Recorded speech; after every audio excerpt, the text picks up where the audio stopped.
Pina en movimiento. Escucha con todos tus sentidos. Muy buenos días, tardes o noches, según el momento en el que vean o simplemente escuchen este programa. Yo soy Evanibaldo Morales y les doy la bienvenida a un programa de la serie Pina en Movimiento, que llega a ustedes gracias a la Secretaría de Cultura y el Instituto Nacional de Antropología e Historia. En este espacio, que es Pina en Movimiento, porque hay, por ejemplo, hoy vamos a hablar de moda, de vestir. La moda no es estática, la moda tiene cambios, dice muchas cosas. Y el tema en esta ocasión es vestir el poder a propósito de una exposición en el Museo Nacional del Virreinato y es la moda y la etiqueta en la Nueva España. Contamos con la presencia. Soy Eva María Ayala Canseco y soy directora del Museo Nacional del Virreinato. También nos acompaña Ana María Campos Villegas y soy investigadora del Museo Nacional del Virreinato y estoy a cargo de la curaduría textil. Pues aquí hemos hablado muchas veces del Museo Nacional del Virreinato, pero sí me gustaría, Eva, que por favor nos dieras una breve introducción de nuevo para que nos escuchen por primera vez o quieran refrescar la memoria sobre qué es el Museo del Virreinato y dónde está. Pues el Museo Nacional del Virreinato está en el municipio de Tepoztlán, en el Estado de México, que aún es la zona metropolitana, es el último puntito en el norte de la zona metropolitana.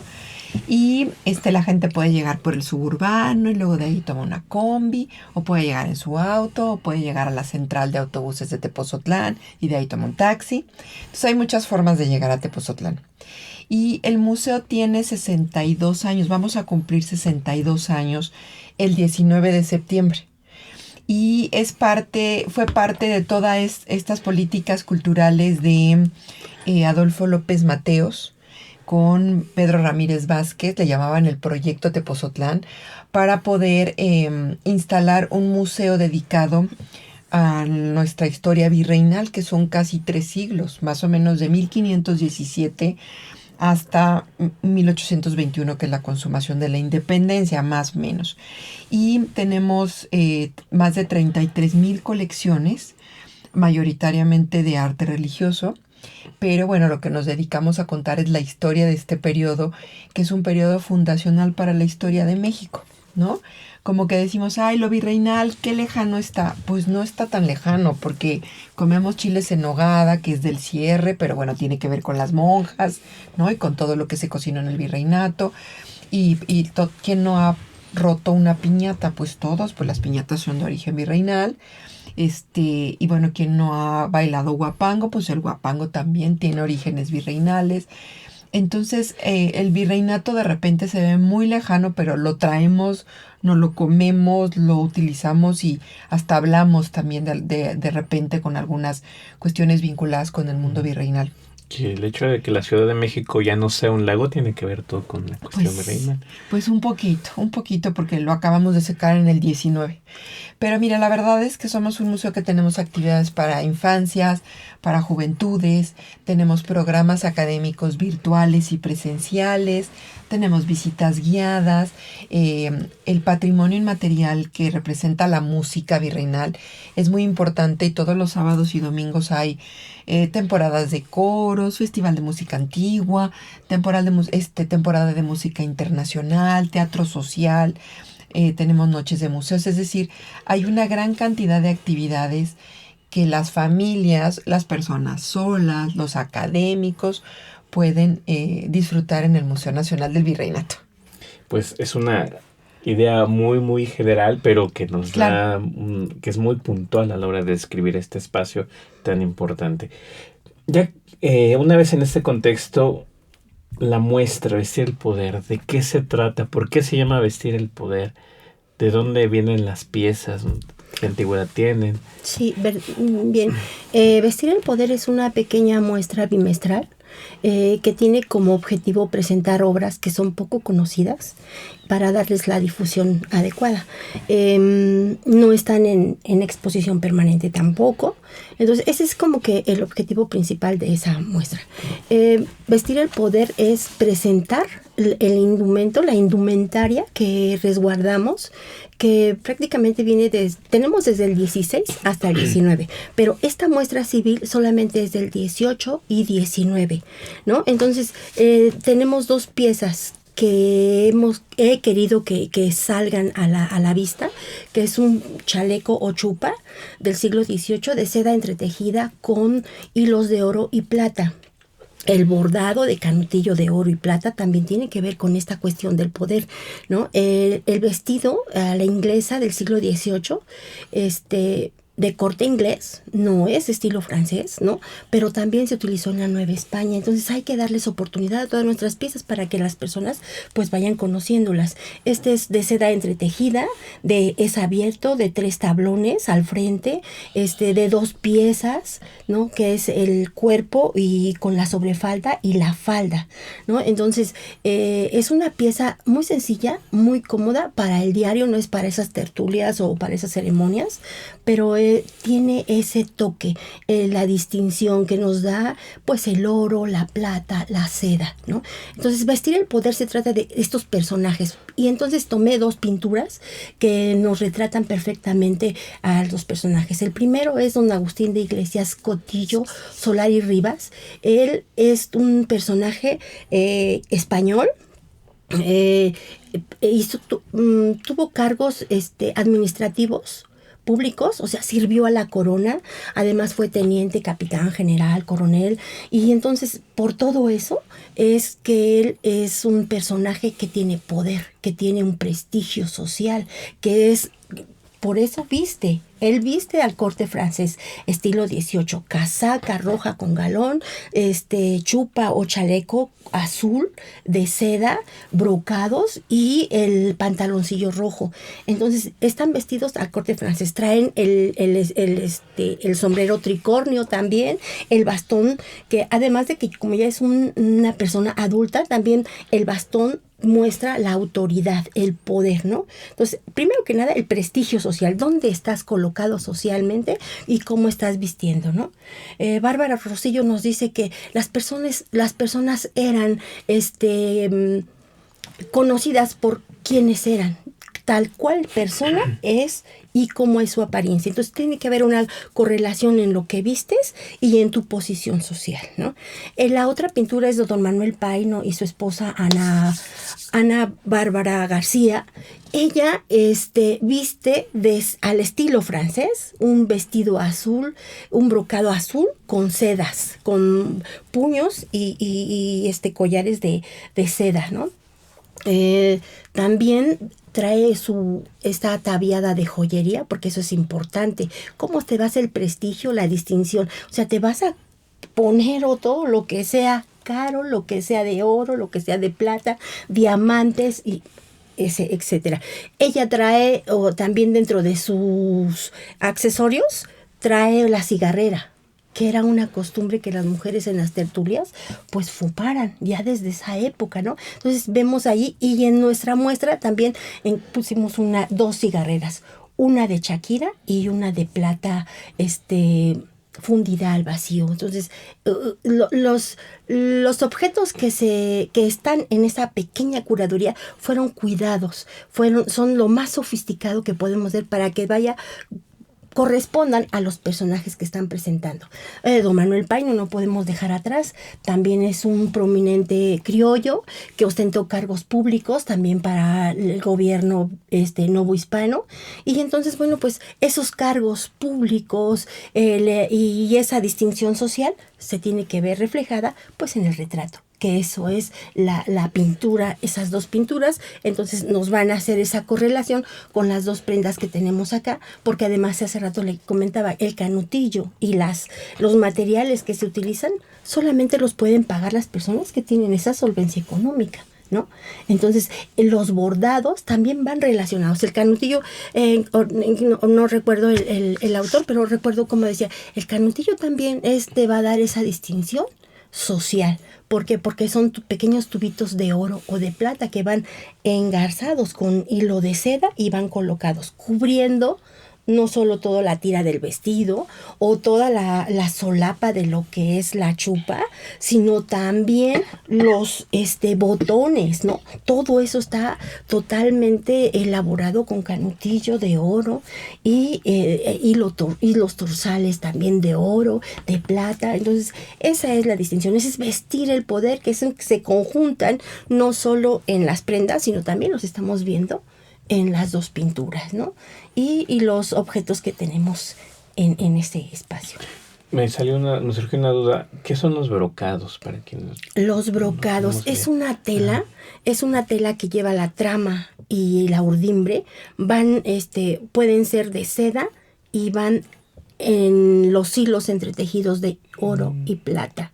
Claro, tengo que decir que los hilos de oro tienen que llevar una alma de seda para que pueda ser maleable, porque si no, pues se nos trozan, ¿no? Entonces, eso es que desde el tejido se va haciendo ese brocado y se van realizando pues todos los diseños, los motivos vegetales, los motivos florales o hasta animales, etcétera.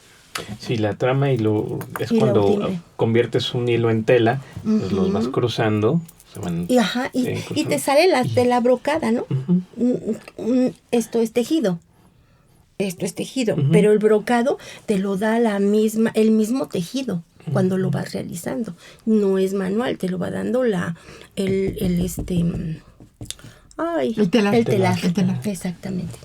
Sí, no, y los bastones de qué madera, me imagino que maderas finas. Finas maderas, pero además dorado, la empuñadura, ¿no?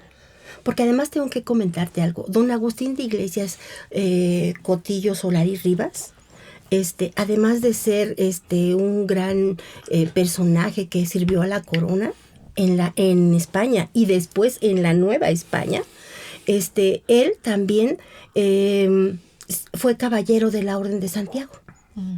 Entonces, son de oro. Para poder ser caballero de la Orden de Santiago, primero tenías que ser español por los 4 costados.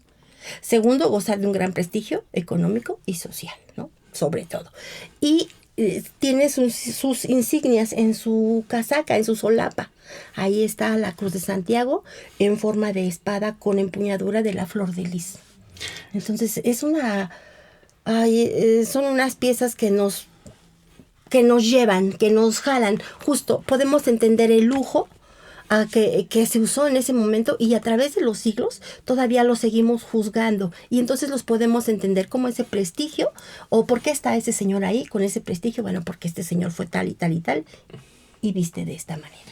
Eva, ahorita tomaste el abanico de una manera muy elegante, y bueno, también tiene que ver, la pregunta va hacia ti, la moda en el Renacimiento, el Barroco, son 300 años, no es fácil hablar de ello, pero que nos puedas dar un atisbo. Y también hay una cuestión, una parte es el poder masculino, y otra parte también puede ser el poder femenino. La forma de coquetear, la seducción, podríamos decirlo. La moda es un dispositivo social, ¿no? La moda es un dispositivo social que abarca todos los aspectos de la vida, como hablamos, el diseño en el que nos movemos, pero lo tenemos muy reflexionado hacia exclusivamente lo que vestimos.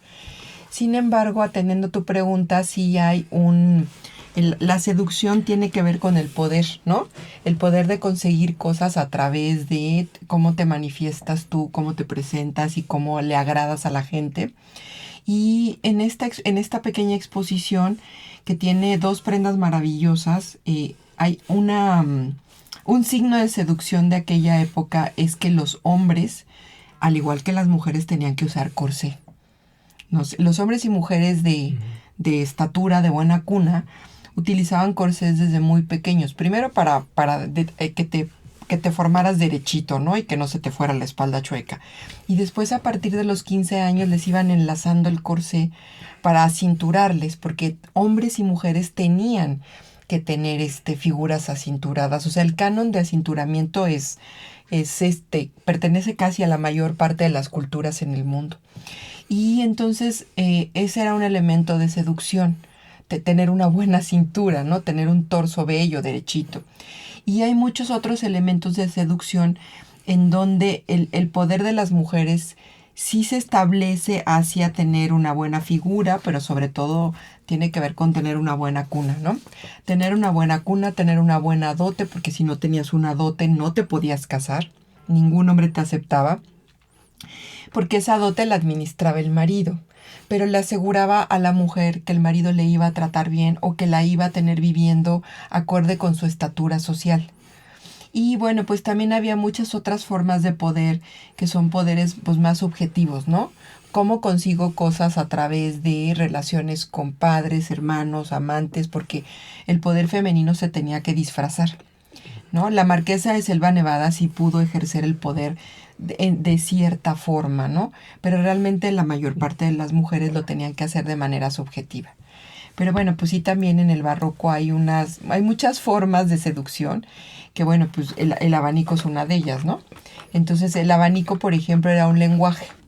Entonces, del siglo XVI al XIX hubo diferentes lenguajes que las mamás les enseñaban a las hijas, la parte modesta, ¿no?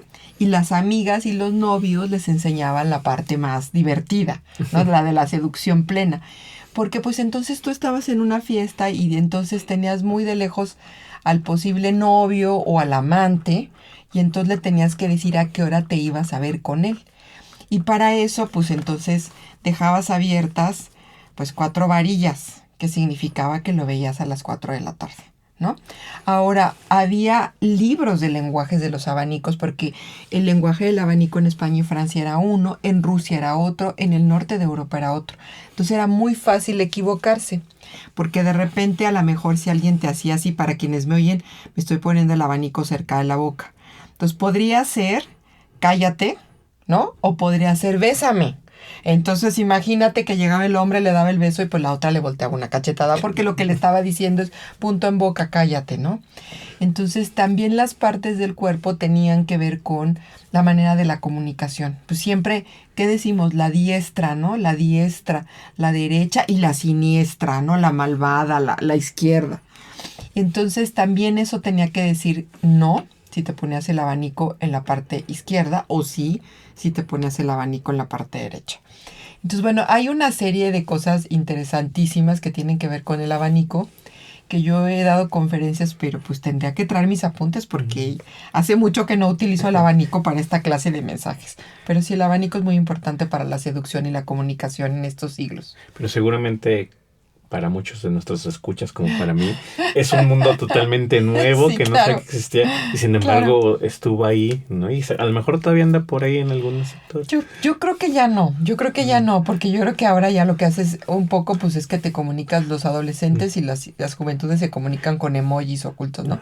Pero sí, la verdad, la manera de que movías el abanico sí era muy importante para por ejemplo, que yo te diera el abanico, si tú no eras mi esposo, te estaba dando la apertura total a la vida. Por eso, si el marido encontraba el abanico de la esposa, del esposo, en el escritorio o en el espacio privado de otro hombre, era una prueba de infidelidad, porque el abanico no se le daba a cualquiera, ¿no? Era una prenda de amor.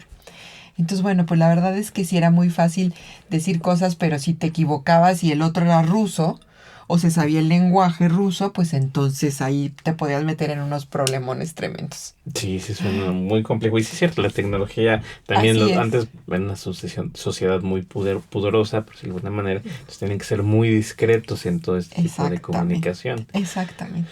Regresemos a las colecciones, a las piezas que hay en la muestra. No sé si también hay abanicos ahí o en otras partes del museo. Y también que pintura, ¿no? Sí, no, a doña Ana porta el abanico, trae el abanico, trae una rosa roja que es símbolo de la decencia, la elegancia, la honestidad, ¿no? Que eran, doña Ana es como ese ejemplo o modelo femenino de la época, ¿no? Bien vestida, elegante. Y además la honestidad, la distinción presente, ¿no? Y de las más piezas, ¿qué más piezas tienen? Decías que era bimestral, entonces me imagino que van rotando. Mira, es un proyecto del área de investigación, ¿no? El área de investigación tiene un proyecto anual en donde cada 2 meses presentan un tema que, como Ana te dijo, procuran privilegiar obras que no están en el recorrido permanente y contar historias nuevas. Entonces, para este semestre, para estos 2 meses, decidimos, tanto la propuesta de investigación como de la dirección, presentar la indumentaria, porque la indumentaria es muy difícil, se conserva muy poco en los museos, y la indumentaria civil aún menos. Montar una pieza de ropa es muy difícil porque tiene que estar perfectamente bien conservada. Entonces, imagínate un vestido o un chaleco que tiene 200 años. Todo lo que tiene que tener de cuidado. Entonces, por eso Ana es que eligió estas 2 prendas muy especiales, y esta exposición es una exposición relevante porque la verdad es que en los museos de México no hay muchas prendas del siglo XVIII expuestas, ¿verdad? Sí, además en nuestra colección es muy vasta, digamos que en cuanto a textiles se trata. Tenemos 700 obras aproximadamente, la mayoría son de tipo religioso, tenemos ornamentos completos hasta de 17 prendas del siglo XIX o del siglo XVIII, del siglo XVII, ¿no? Tenemos cortinas, tenemos de tipo doméstico, alfombras, manteles. Y nuestra colección de civil es pequeñita, aproximadamente 40 prendas solamente. Pero eso es una joya. Sí. Entonces, la mayoría están deterioradas, necesitan muchísima conservación, restauración. Entonces, tenemos que elegir las piezas que estén en posibilidad de ser exhibidas, ¿no? Entonces, pues sí, tenemos vestidos, casacas de mujer, casacas de niña, tenemos conjuntos de casaca de hombre y de niño, también todos son de seda, sarga de tafetán de seda o sarga de seda o terciopelo de seda, brocados, bordados, ¿no? No hay uno que sea menos que el otro, porque todos son de esa calidad, ¿no? Tienen los materiales de la época, que son la seda, los hilos de oro y plata.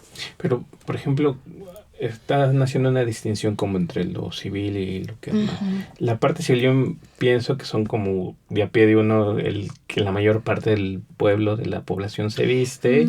La élite, ¿por ahí? sí, la élite. Las prendas que se conservan casi en todos los museos del mundo son de élite. Y justamente, aunque sean 40 piezas, es una joya. Yo creo que ni siquiera el castillo de Chapultepec tiene 40 piezas virreinales. Y bueno, pues ¿por qué se conservan piezas? ¿No? ¿Por qué la gente guarda un vestido? Generalmente la gente guarda las ropas porque tienen emociones vinculadas. Es con el que se casó, es con el que tomó posesión para un cargo, es con el que se pintó el retrato, es el que perteneció, es la ropa de mi papá que yo quiero guardar y que no voy a tirar porque es la más importante. Entonces las prendas se han conservado así generación tras generación, porque alguien en la familia consideró que esa prenda es casi como la posesión y el alma del abuelo o de la abuela. Pero sí son muy importantes, y en México hay muy pocas colecciones que conservan tantas piezas de carácter civil. Porque sí tenemos en México grandes colecciones de indumentaria religiosa, pero lo civil casi no se conserva, son muy poquitas. Sí, yo quisiera comentar que estas prendas, al ser elaboradas con estos materiales, pues no eran lavables en casa y eran sumamente cuidadas. Además, formaban parte de la dote, ¿no? Se buscaba un valuador para ver con cuántos vestidos te vas, a cuánto asciende tu indumentaria, porque están valuados, son de finos materiales. Entonces, con algunas adecuaciones, esos vestidos eran usados hasta por 3 generaciones.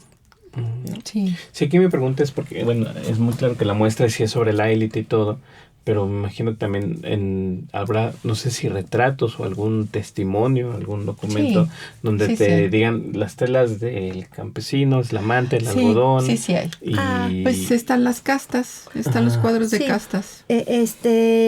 Toda la sociedad vestía con casaca, O sea, con las con mismas vestidos, prendas, con las mismas prendas. con los modelos. Sí. Pero la diferencia radicaba en los materiales. Eso. Algodón, lino o manta ya posteriormente, cuando ya Sí. estamos más hasta el 18, finales del 18, 19, ya entonces ya tenemos la manta. Sí, sarga de algodón, que es el antecedente de la mezclilla, ¿no?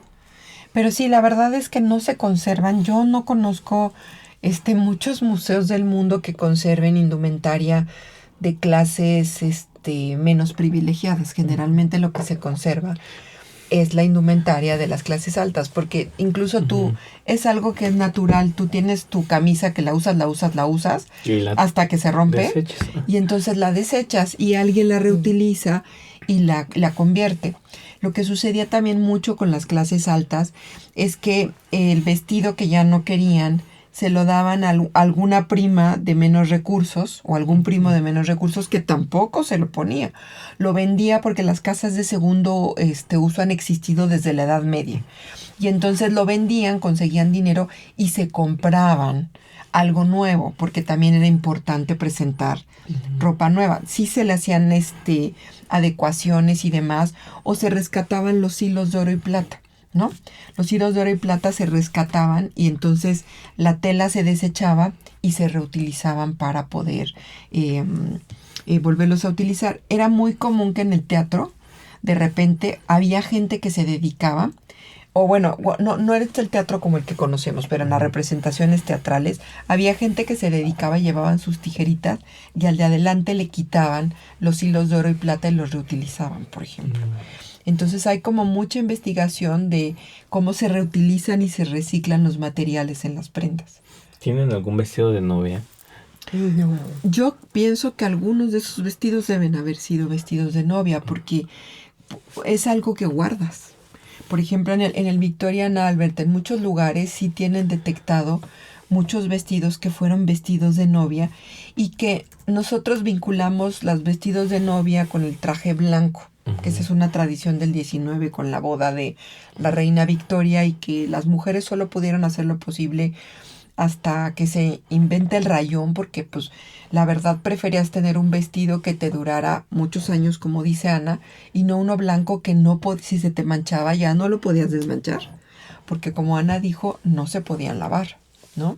Las tintorerías francesas son de fines del 19. Sí, todo ahí es complejo, interesante. Es muy complejo. Entonces, por lo mismo, quiero que hagan la invitación a la exposición, cuándo va a estar, hasta cuándo más bien, y que conozcan más detalles de lo que aquí nos dimos apenas una asomadita. Muy interesante, pero que es muy, muy amplio. La invitación, por favor, a la exposición, exactamente en qué parte del museo, hasta cuándo. Ok, la exposición va a estar a finales de octubre. Está entrando en lo que nosotros decimos el primer pasillo, en el claustro de Aljibes. Ahí podrán encontrar el discurso principal de la exposición es la manufactura, ¿no? Decirles de qué están hechos, cómo fueron bordados, quiénes los hicieron. Por eso también está ahí un costurero de plata, de plata y oro, donde vamos a encontrar la aguja, el dedal, el ensartador, ¿no? Porque era importante. Además, ¿quiénes hacían Pues los sastres, los bordadores y las costureras, ¿no? No debemos dejarlas de lado. Entonces, ahí vamos a encontrar esa pequeña muestra y bueno, pues, ¿qué me resta más que decir? No, pues, Que vayan a disfrutarla, les va a gustar porque además las piezas, las cigarreras son de materiales muy lindos, el costurero tiene forma de un pececito, entonces es una diferencia entre el que tú tienes, que compras en cualquier lugar afuera del metro, ¿no? Y que te cuesta baratísimo y lo puedes tirar, a este costurero de metales preciosos, porque estamos hablando de un mundo en donde los objetos tenían una larga vida. Todo es suntuoso. No como nosotros, que todo es desechable. Son objetos de larga vida y pues por ahí disfrutan el museo, disfrutan Tepozotlán, disfrutan la pintura, la escultura y pues yo creo que se la van a pasar increíble un día en el Museo del Virreinato. ¿Correos o redes sociales? Nos pueden seguir como Museo del Virreinato en Facebook, en Instagram y en X. Y también los queremos invitar, los queremos invitar a una noche en el Virreinato, que va a ser una noche de trova en el Virreinato. Este viernes 19 de septiembre a las 7 de la noche. Pero vayan a las redes sociales porque hay un Forms. Ya ves que ahora todo es muy moderno, ¿no? Y te registras en un Forms. Pero también si tienen necesidad de saber algo más, pueden escribirle a Luis-Prado @inah.gov.mx. Pero vayan porque vamos a tener una noche de trova en el Templo de San Francisco Javier. Qué rico. Increíble. Entonces es un viernes, se quedan a dormir, el otro día desayunan unas ricas quesadillas en el mercado, visitan el museo de día, entonces van a tener una noche maravillosa. Es una actividad gratuita, pero hay que registrarse porque solamente podemos tener un aforo de 250 personas. No, pues la verdad es que se antoja. Ojalá y nos podamos encontrar por allá. Y bueno, ya nada más me queda agradecerles a ambas. Muchas gracias, Eva. Muchas gracias. Muchas gracias. Ana María, perdón. Disculpa. Ana María, disculpa. Y entonces, pues sí, nada más decirles que fue un gusto esta charla. La verdad es que se antoja mucho la exposición, no se la pierdan. Muchas gracias. Gracias por la difusión. Muchas gracias. Al contrario, gracias por su tiempo y por su conocimiento. Así, Evanibaldo Morales, a nombre de Radio INA, doy por terminada esta emisión que fue posible por la generosa participación de Eva Ayala y Ana María Campos. Gracias también a nuestros escuchas por su atención. Les sugerimos consultar más de nuestra producción en las distintas plataformas de Radio INA, en YouTube y en Spotify. En la producción, la Coordinación Nacional de Difusión a través de la Dirección de Producción Audiovisual con Ana Galicia y la Subdirección de Radio INA con Gabriela Marentes. Conducción y realización, Evanibaldo Morales. Grabación y edición, Rubén Martínez. Apoyo, Marta Hernández, Paula Bedoy y Jerónimo Cuevas. Hasta la próxima. Las opiniones y comentarios aquí expresados son de entera responsabilidad de quienes proporcionan la información y no representan necesariamente las opiniones de Radio INA ni comprometen el pensamiento editorial del Instituto Nacional de Antropología e Historia. Instituto Nacional de Antropología e Historia. Secretaría de Cultura. Gobierno de México.